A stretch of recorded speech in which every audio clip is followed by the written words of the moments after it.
Amen. Tujalia neema au uhalisia wa mwanadamu, uhalisia wa mwanadamu kwamba yeye ndiye mmiliki wa hii dunia. Lakini kabla hatujaangalia uhalisia wa mwanadamu kwenye hii dunia, tulikuwa tunaangalia kwa nini kuzimu ipo na ni kwa nini alikuwepo mwenye kuimiliki hiyo kuzimu. Tuliona. Lakini kwa kuwepo kwake Shetani ndio uharibifu mkubwa uliojitokeza.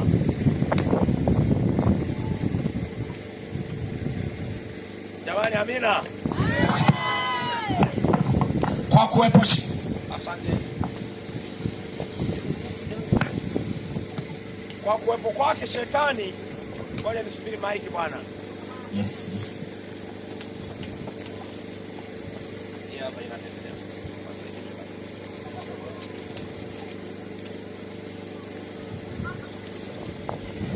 Wapigwe. Ukileta fui. Haleluya.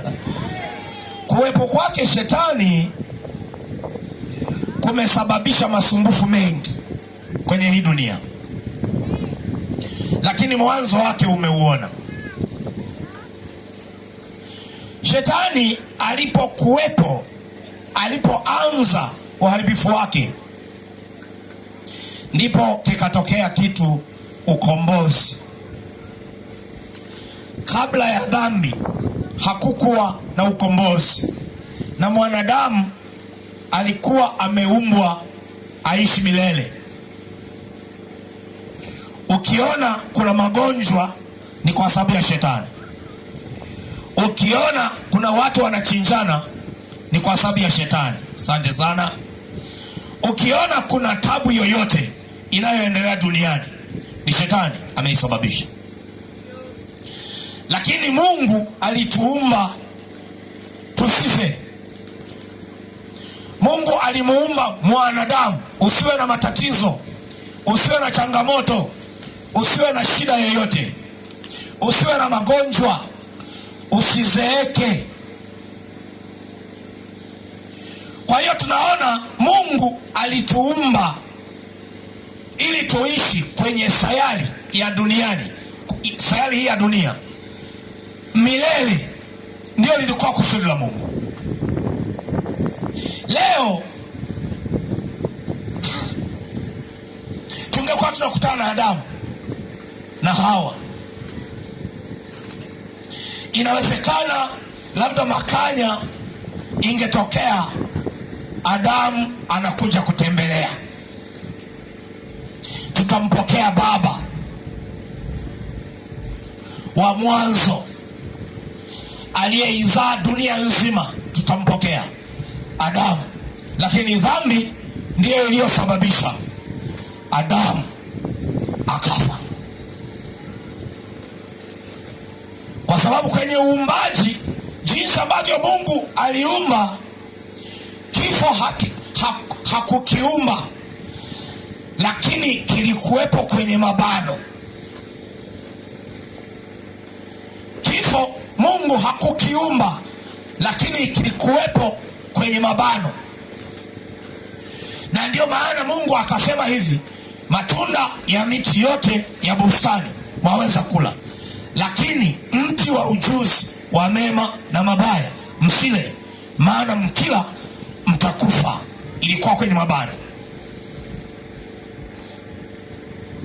Kwa nini mabano yalifunguliwa ya mauti? Kwa sababu walikosa kutii. Wanadamu wakakosa kutii, na kukosa kutii kwao kulikujaje? Kwa sababu walishawishiwa, walidanganywa. Shetani akaiondoa mabano ya mauti, ikaja mauti. Leo tunaishi katika mauti. Leo tunaishi na watu wametengeneza mauti. Mauti ipo, lakini pia na shetani kutumia wanadamu imetengenezwa mauti. Nilikuwa nasema kwenye hiki kitabu changu nilipokuwa na kisoma, nikasema dunia kuzimu na kuzimu duniani.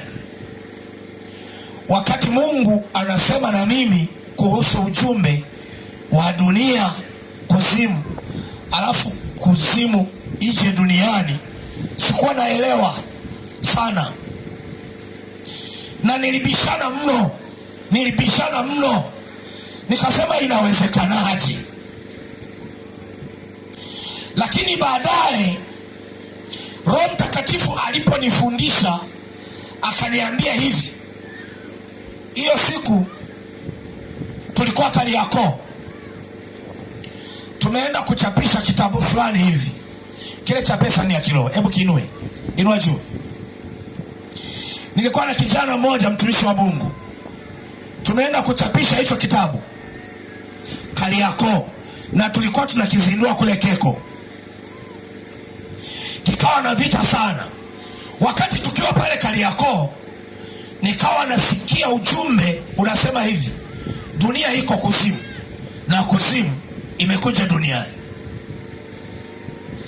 Sasa nafikiria ni kitu gani hiki nasikia, mbona sielewi? Inarudia tena, ikajirudia.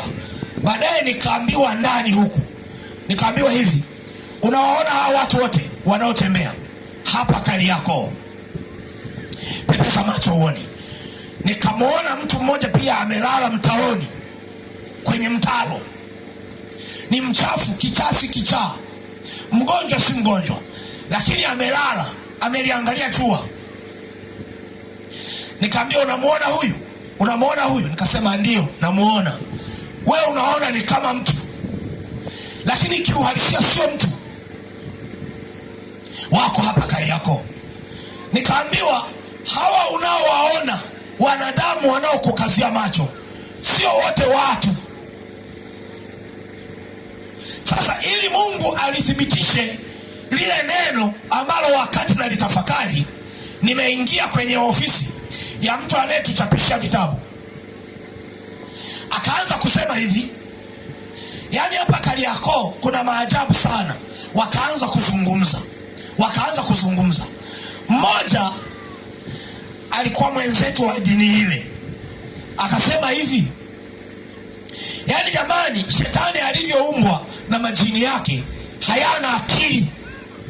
Wakasema hivyo. Mimi nikawa nimesikiliza, nikasema hivi, Mungu anataka kunifundisha kitu gani kuhusu ulimwengu tulionao? Akasema majini yameumbwa hayana akili.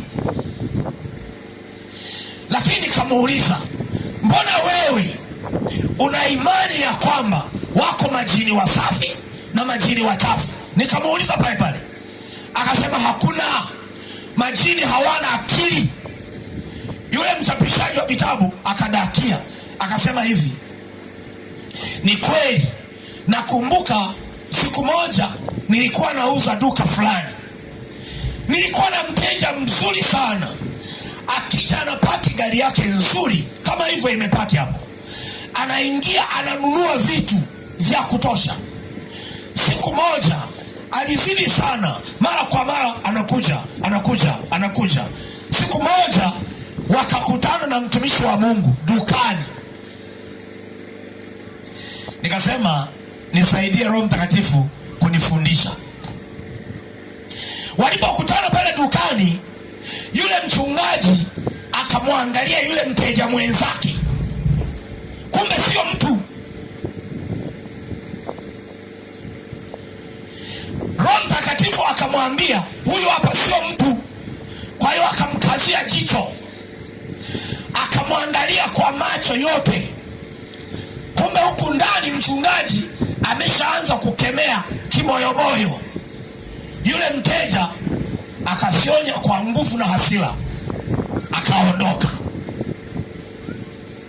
Alafu akamuuliza, anasema sasa, yule anasimulia, anasema akamuuliza, kwani huyu ni nani?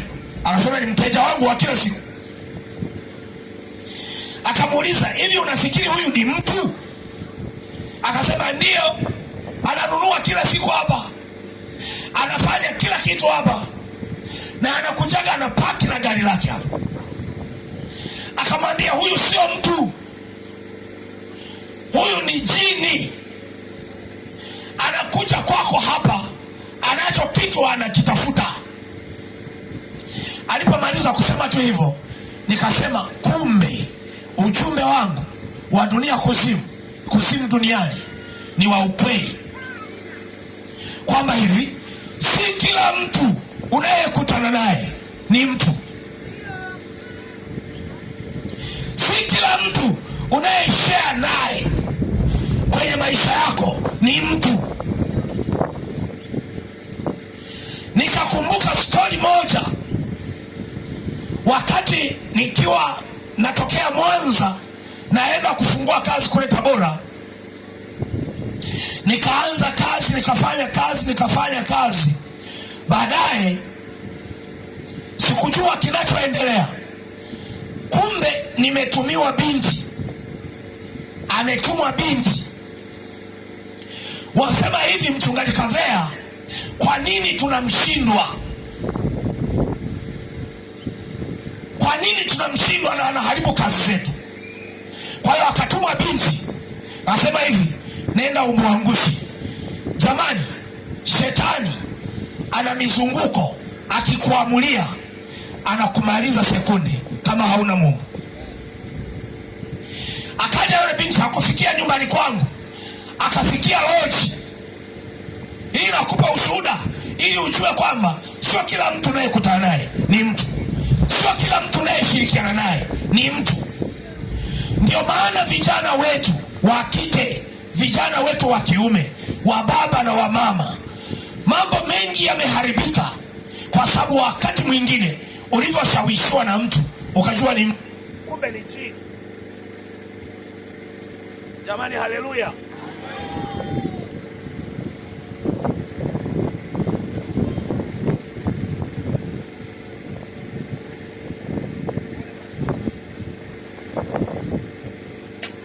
Jamani, haleluya.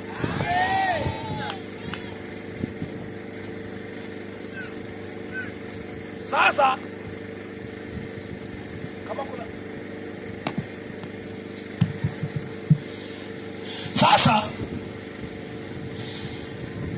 akiwa kule, vijana kanisani wakatoka wakasema tunaenda kushuhudia mtaani. Walipokwenda kushuhudia mtaani, wanaenda mpaka kwenye ile lodge, wanaenda mpaka kwenye ile lodge. Walipofika kwenye ile lodge,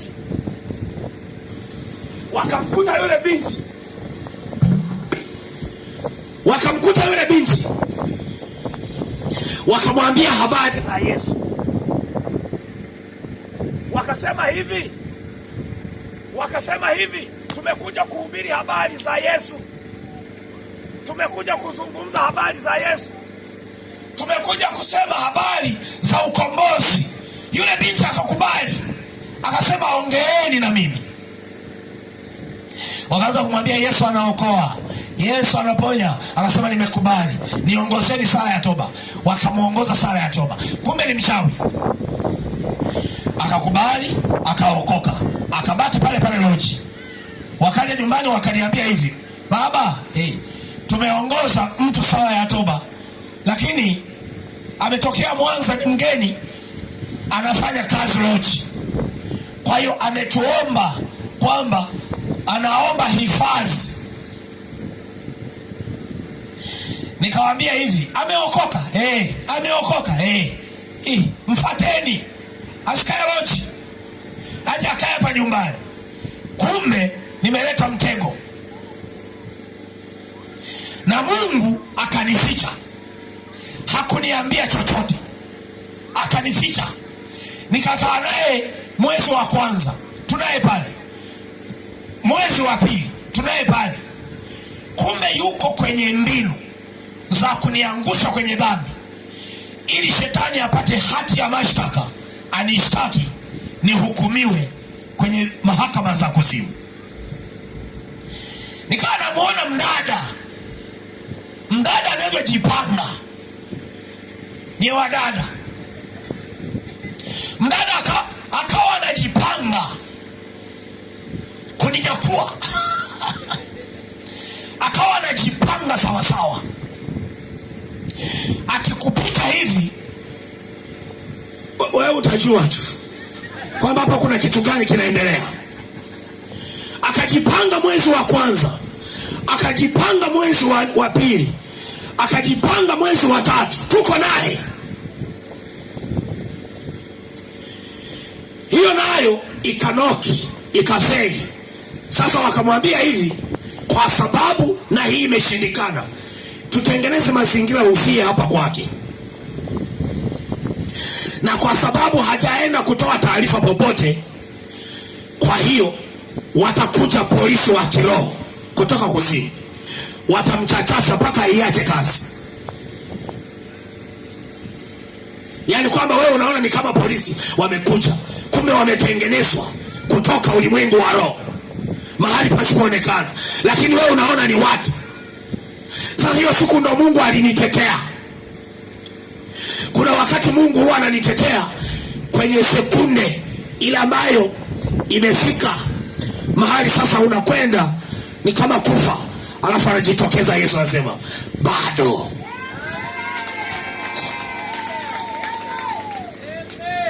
Wakati huo, hiyo siku sasa akatokea, sikujua alikuwa wapi, lakini akatokea amesuka. Haya manywele yenu haya, wadada wale mnaosuka manywele, unasuka nywele mpaka unatisha. Akayasuka hayo manywele. Kwa kweli mimi siyapendi, kwa sababu najua vile ile siku ilivyokuwa, naijua.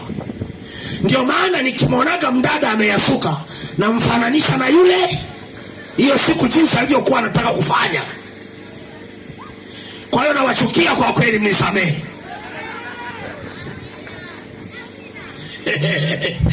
Kabisa nawachukia. Alafu mnisamehe tu kwa sababu nimebatiza siku mbili tutaondoka. Yaani mnisamehe tu kwa sababu nimebakiza siku mbili naondoka eti. Yaani hata kama ikiwa vyovyote, lakini lazima niseme kilichotokea.